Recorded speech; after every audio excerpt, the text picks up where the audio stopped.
Salut à toutes et à tous et bienvenue sur la chaîne, ou re-bienvenue sur la chaîne pour les habitués. Aujourd'hui, on va faire une vidéo sur le plan d'évacuation. Généralement, quand on parle d'évacuation, la plupart des personnes ont peur. Ils pensent à une évacuation en cas de guerre. Mais il faut savoir qu'il est plus commun d'évacuer pour une raison qui peut vous arriver dans la vie courante, telle qu'un incendie, une inondation ou même une fuite de gaz. Vous allez me dire, à quoi ça sert d'avoir un plan d'évacuation? Eh bien, tout simplement, il va vous permettre de savoir où et comment évacuer le plus sereinement possible et de ne pas vous retrouver au dépourvu si malheureusement un jour cela devait arriver.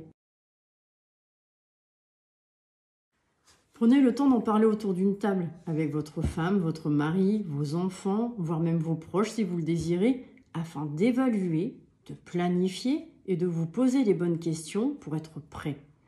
De plus, en cas de perte de réseau, de communication, si jamais vous devez vous rejoindre à un point donné, comment vous allez faire si vous n'avez pas de plan préétabli et si vous avez une perte de réseau totale, vous n'arriverez pas à communiquer et à vous donner les bonnes informations.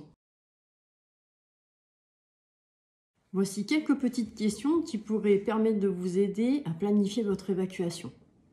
Quand évacuer? J'ai envie de vous dire, à partir du moment où il est impossible de rester à domicile ou que votre vie est en danger, vous ne cherchez pas à comprendre, vous évacuez. Dans quelles circonstances? En cas d'incendie, d'inondation, de tempête, de fuite de gaz ou tout autre événement où vous serez amené à quitter votre domicile. Comment? Est-ce qu'il est possible d'évacuer en véhicule? Ou est-ce que vous seriez amené à évacuer à pied? Où est-ce que vous allez évacuer? Non loin de chez vous? Est-ce que vous devrez quitter votre quartier, votre ville, votre village, ou voire même la région? Avec quoi?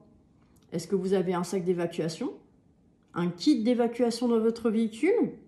Ou peut-être un kit d'évacuation dans un de vos points de chute? Vos points de chute peuvent être répertoriés du plus proche au plus éloigné et définis par ordre de priorité en cas d'évacuation plus ou moins précipitée. On en revient à la perte de communication. Il est essentiel que vous ayez au moins un point de chute afin de vous rejoindre si jamais vous n'arrivez pas à regagner votre domicile. Définir et répertorier. Pour ma part, je les ai définis par zone. Première zone, mon quartier. Deuxième zone, ma ville ou mon village. Troisième zone, ma région. Et la quatrième zone, au-delà des 100 km. Vos points de chute peuvent être multiples. Je vous donne quelques exemples.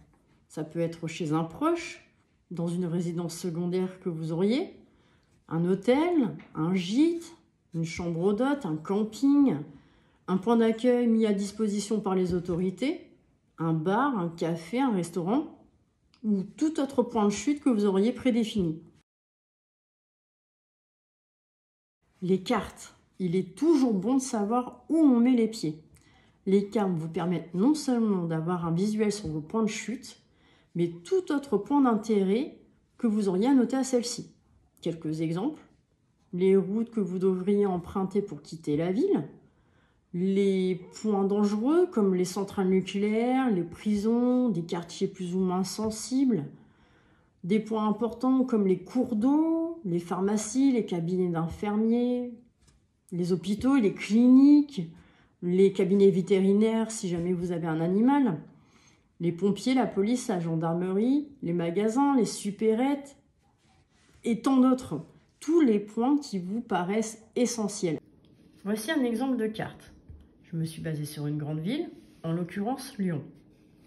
J'ai fait comme si j'habitais en centre-ville et à partir de ce centre-ville, j'ai noté différents points de chute ainsi que des points d'intérêt qui me paraissaient essentiels.